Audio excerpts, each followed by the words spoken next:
Salut à tous, j'espère que vous allez bien.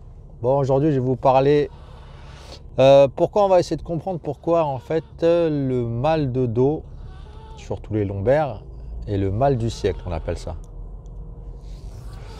Alors, on va essayer de contextualiser un peu tout ça pour que vous compreniez pourquoi. Si toi tu regardes la vidéo, par exemple, est-ce que tu as mal au dos et essayer de comprendre pourquoi.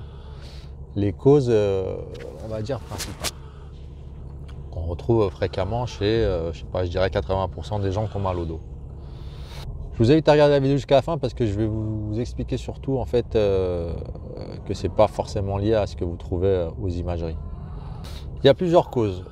Alors, la cause la plus importante à mon sens, c'est la sédentarité.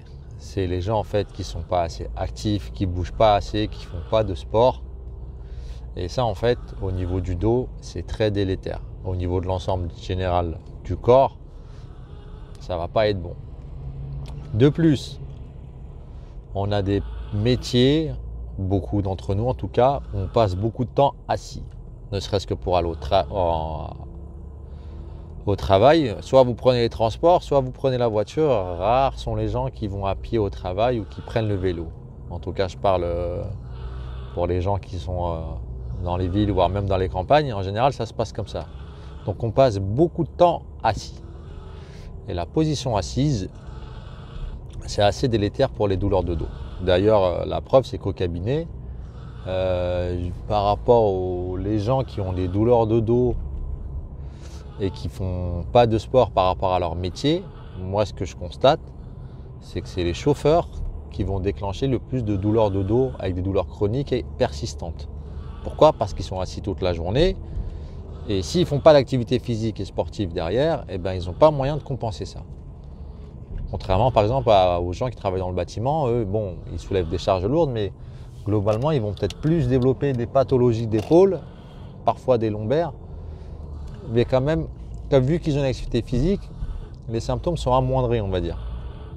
Ça peut arriver qu'une personne du bâtiment ait des grosses tensions au niveau lombaire, hein, j'ai pas dit ça. Hein. Mais globalement, quand vous êtes assis toute la journée, c'est pas terrible pour vos lombaires. Je vais essayer de vous expliquer pourquoi en plus. Parce que le dos, en fait, il bouge dans plusieurs directions. Je vais prendre les cervicales, parce que c'est la même chose en fait. Hein. C'est les mêmes directions. Flexion, extension, rotation droite, gauche et les inclinaisons. Donc si on considère les lombaires comme toute autre articulation, il faut qu'elles bougent dans tous les sens pour être en bonne santé, tout simplement. Mon poignet, il bouge comme ça, flexion, extension, inclinaison. Et après, bon, il y a la rotation, mais c'est associé aux autres mouvements. Et bien mon poignet, il bouge globalement dans tous les sens quand je l'utilise au quotidien. J'utilise toute amplitude. Sauf qu'au niveau lombaire, les amplitudes qu'on utilise beaucoup, ça va être en position assise, donc de la flexion, de l'extension. En général, on l'utilise quasiment pas dans la journée, sauf si vous faites certaines activités physiques comme le yoga ou certaines positions genre, qu'est-ce qu'il y a ? Travail d'extension, ça peut être au tennis par exemple, lors d'un service, au volley, il va y avoir l'extension lombaire. Et après, il va y avoir les rotations. Les rotations, on les utilise un peu plus et les inclinaisons, beaucoup moins. Donc en fait, on n'utilise pas toute la mobilité du rachis dans les activités quotidiennes en général. Et ça, le problème, c'est que moins vous êtes mobile à ce niveau-là, plus vous allez déclencher de douleurs. Après, il peut y avoir le contraire aussi. Quand vous êtes trop mobile, trop hyperlaxe, vous pouvez avoir des douleurs. Mais en général, ces gens-là, ils vont avoir des petites douleurs, mais ça ne va pas être chronique et ça ne va pas durer dans le temps. Donc à choisir, il vaut mieux mettre un peu plus laxe, parce qu'on pourra compenser un peu avec du renforcement, que trop raide, parce que là, ça va être plus compliqué à assouplir. Donc, le premier facteur, c'est la sédentarité. Le deuxième facteur, il va y avoir la position assise trop prolongée. Le troisième facteur, qui est très important, voire même j'aurais dû mettre en numéro 1, c'est ce que vous mettez dans vos assiettes en fait, c'est l'alimentation. De nos jours, c'est très facile de s'alimenter avec de la merde en fait. On est tout le temps sollicité, que ce soit avec la pub, que ce soit avec tout ce que vous voulez, mais à aller manger dehors et à ne pas cuisiner. Et pour faire le comparatif, en fait, l'alimentation, en fait, c'est comme l'essence. pour notre corps en fait. Si par exemple dans ta voiture, elle roule à l'essence et tu lui mets du gasoil, tu vas voir que tu vas pas faire long feu avec ta voiture. Hein. Elle va déclencher tout de suite des pannes, le moteur il sera cuit, il faudra changer tout ça. C'est la même chose. Si vous ne mettez pas le bon carburant dans votre corps, vous étonnez pas que plus tard vous allez déclencher des pannes en fait. Et les pannes, ça va se déclencher par des douleurs, des choses comme ça. Donc l'alimentation, super important.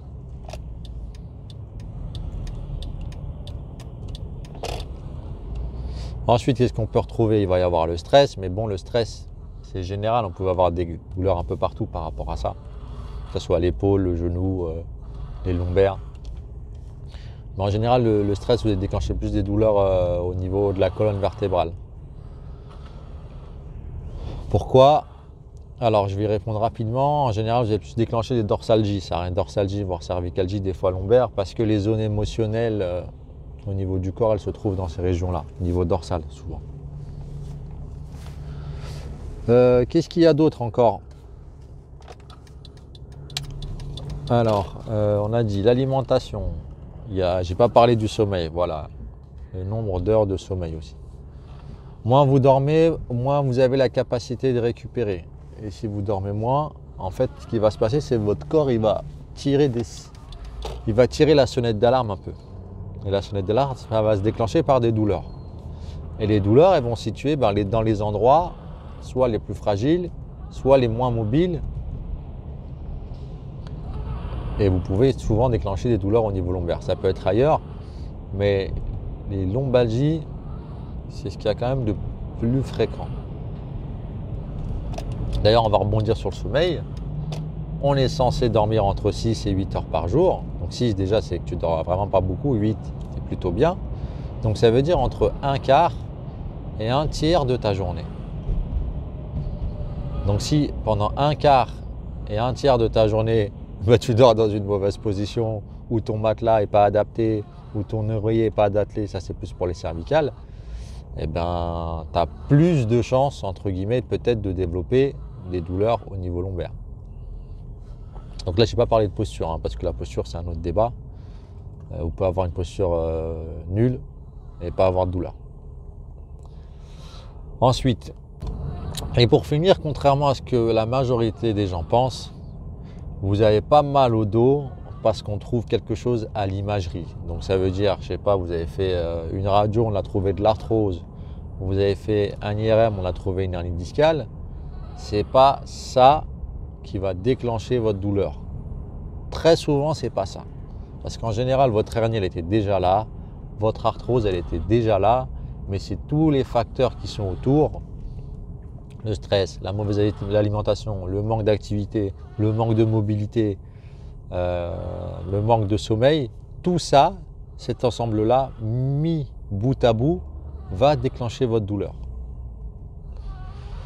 Donc si vous avez une hernie discale, vous en faites pas, à partir, je crois que je sais plus c'est quoi, mais je crois que c'est à partir de 20 ou 30 ans, je sais plus exactement, on en a tous une et qui ne déclenche pas de douleur. Sauf que vu que vous n'avez pas de douleur, vous n'allez pas faire d'imagerie. Vous allez y aller que quand vous avez mal. Donc quand vous y allez, vous avez mal et vous dites « Ah, j'ai une hernie discale, ah, j'ai de l'arthrose, c'est pour ça que j'ai mal ». D'ailleurs, les patients, quand tu leur demandes, moi quand ils arrivent au cabinet, je leur dis « Ouais, qu'est-ce qui vous amène ?» La réponse, elle est toujours, pas toujours, allez, 95% des gens, ils vont me rapporter leur radio, leurs examens et vont me dire j'ai mal parce que j'ai une hernie discale. Je leur dis qu'est-ce qui vous amène? Ils me disent pas j'ai mal, je me suis bloqué, j'ai une hernie discale, j'ai de l'arthrose, j'ai ci, j'ai une scoliose, qu'est-ce que vous pouvez faire pour moi? Qu'est-ce qui vous dit que c'est ce qu'on trouve à la radio ou aux imageries qui déclenchent vos douleurs? Moi je vous le dis, c'est rarement le cas. Ça peut arriver. Et moi, je ne demande pas beaucoup d'examens complémentaires. Quand j'en demande, c'est que j'ai un doute et que oui, potentiellement, il y a peut-être des fois ce qu'on appelle, ce qu'on voit à la clinique, ce qu'on voit à l'imagerie et qui est concordant avec la clinique. Donc la clinique, c'est l'examen en fait qu'on fait sans radio, sans IRM, etc. Donc je récapitule rapidement. Les douleurs de dos, c'est essentiellement parce que sédentarité, pas assez de mobilité au niveau lombaire, une mauvaise alimentation, pas assez de sommeil, du stress, il doit y en avoir des autres. Hein. Mais essentiellement, si vous réglez ces 5 problèmes-là, vous n'allez pas déclencher de douleurs de dos, ou en tout cas pas des douleurs de dos chroniques sur le long terme. J'espère que ça vous a plu. N'hésitez pas à vous abonner, mettez-moi un petit pouce bleu. Et je vous dis à la prochaine. Et mettez-moi en commentaire si vous avez des questions, des choses que vous voulez, des interrogations auxquelles vous voulez que je réponde. Je ferai sûrement soit une vidéo podcast comme ça, soit une vidéo comme j'ai l'habitude de faire dans le garage, quoi. Allez, ciao! Yeah. One shot, that's all you got. Take it right now, before you get lost, yeah. One shot, that's all you got. Write your own story, you control the plot, yeah. One shot, that's all you got. Could drop dead now of a fucking blood clot, yeah. One shot, give it all you got, and never back down, no, I'm never gonna stop, yeah.